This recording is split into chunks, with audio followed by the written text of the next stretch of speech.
नमस्कार. मी doctor Kaushal Umakant Gondawar super speciality hospital Shivajinagar Parbhani येथे कार्यरत आहे.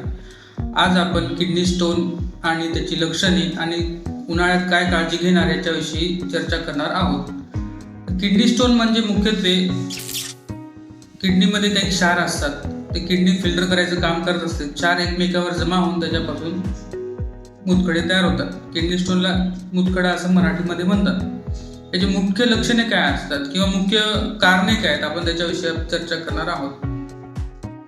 मुख्य कारणे म्हणजे पाणी कमी पिणे, प्रथिनांचे अधिक सेवन करणे, वारंवार लघवीत इन्फेक्शन होणे किंवा उष्ण वातावरण, यामुळे किडनी स्टोन जास्त प्रमाणात होतात. काही लोकांमध्ये ते अधिक प्रमाणात आढळतात, जशी की काही लोकांना ओबेसिटी असते, स्थूलपणा असतो, शुगर असतं, काही लोकांमध्ये अनुवंशिकता असते, यामुळे ते अधिक प्रमाणात आढळतात.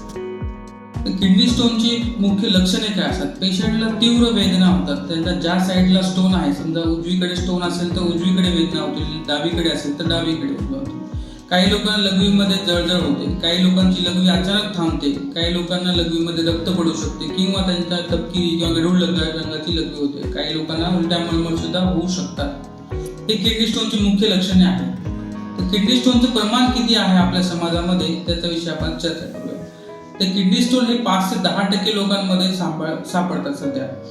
तर त्यातल्या काही 30% लोकांना ते परत होऊ शकतात. त्याचं प्रिव्हॅलन्स 30% लोकांमध्ये अधिक प्रमाणात आढळतं. रिपीटेड स्टोन फॉर्मर म्हणतात त्याला.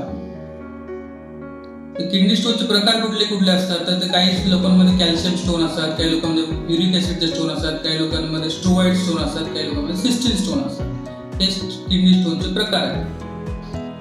किडनी स्टोन जे आहे त्यांच्या लोकेशननुसार सुद्धा त्यांचे प्रकार ठरलेले असतात. काही लोकांमध्ये किडनीमध्ये असू शकतो, काही लोकांमध्ये त्याच्या नलिकेमध्ये असतो. एक नलिका असते किडनी आणि ब्लॅडरला जोडणारी, तिला म्हणतात युरेटर. त्या युरेटरमधल्या स्टोनला युरेटिक स्टोन म्हणतात. जी लघवीची पिशवी असते त्याला म्हणतात लघवीच्या पिशवीतील स्टोन किंवा ब्लॅडर स्टोन. आणि लिंगामध्ये स्टोन काही लोकांमध्ये अडकलेले असू शकतात, त्यांना म्हणतात युरेथ्रल कॅल्क्युलस. हे मुख्यत्वे 4 प्रकारचे स्टोन असतात. आता स्टोनच्या लोकांमध्ये जर तुम्ही स्टोनची ट्रीटमेंट योग्य प्रकारे केली नाही किंवा डॉक्टरांचा योग्य वेळी सल्ला घेतला नाही तर त्याचे काही कॉम्प्लिकेशन होऊ शकतात. ते कॉम्प्लिकेशन काय असतात? तर किडनीवर सूज येऊ शकते. त्याच्यामध्ये काही लोकांमध्ये किडनीमध्ये पू जमा होऊ शकतो, काही लोकांमध्ये त्याला पायोनेफ्रोसिस म्हणतात, काही लोकांची किडनी सुद्धा निकामी होऊ शकते, वारंवार जंतू संसर्ग होऊ शकतो. हे मुख्य त्याचे कॉम्प्लिकेशन्स आहेत. तर निदान करण्यासाठी तुम्हाला जवळच्या युरोलॉजिस्टला भेटावं लागेल. निदान करण्यासाठी युरोलॉजिस्ट काही ब्लड टेस्ट करतात, युरिन टेस्ट करतात आणि सोनोग्राफी. हे मेनली ह्या 3 बेसिक टेस्ट असतात. त्यानंतर ॲडव्हान्स काही तपासण्या असतात, त्यामध्ये CT स्कॅन असू शकतो, DTPS स्कॅन असू शकतो. हे तपासण्या करून योग्य ते निदान आणि उपचार केले जातात.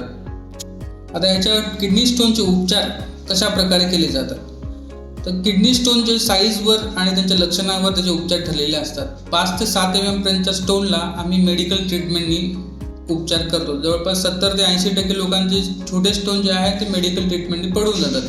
जे स्टोन 10 mm पेक्षा जास्त साईजचे असतात अशा स्टोनला दुर्बिणीद्वारे ऑपरेशन करून खडे काढले जातात. गोंडावर सुपर स्पेशालिटी हॉस्पिटल येथे सर्व प्रकारच्या खड्यांवर दुर्बिणीद्वारे उपचार केले जातात. किडनी, युरेटर, ब्लॅडर आणि युरेथ्रल सगळ्या प्रकारच्या स्टोनवर येथे ॲडव्हान्स टेक्नॉलॉजीद्वारे उपचार केले जातात. उन्हाळ्यामध्ये काळजी काय घेणार तुम्ही, ह्याच्याविषयी आपण चर्चा करणार आहोत. उन्हाळ्यामध्ये आपण स्टोन होऊ नये म्हणून भरपूर पाणी पिलं पाहिजे. भरपूर पाणी म्हणजे किती पाणी? तर 3 ते 3.5 लिटर कमीत कमी पाणी पिलं पाहिजे. प्रथिनांचे सेवन कमी प्रमाणात करणे. नंतर लिंबू सरबत, ताक, दही, दूध याचं प्रमाण पण थोड्याफार प्रमाणात तुम्ही आहारामध्ये घेऊ शकता. त्याच्यामुळे स्टोनचे प्रमाण कमी होतं. आणि योग्य वेळी डॉक्टरांचा सल्ला, उपचार आणि निदान केल्यास स्टोनची योग्य ट्रीटमेंट आणि उपचार होऊ शकतात. तर तुम्ही जवळच्या युरोलॉजिस्टचा संपर्क साधा. आमच्या हॉस्पिटलचा पत्ता आहे Gondawar super speciality hospital, Shivajinagar, Parbhani. धन्यवाद.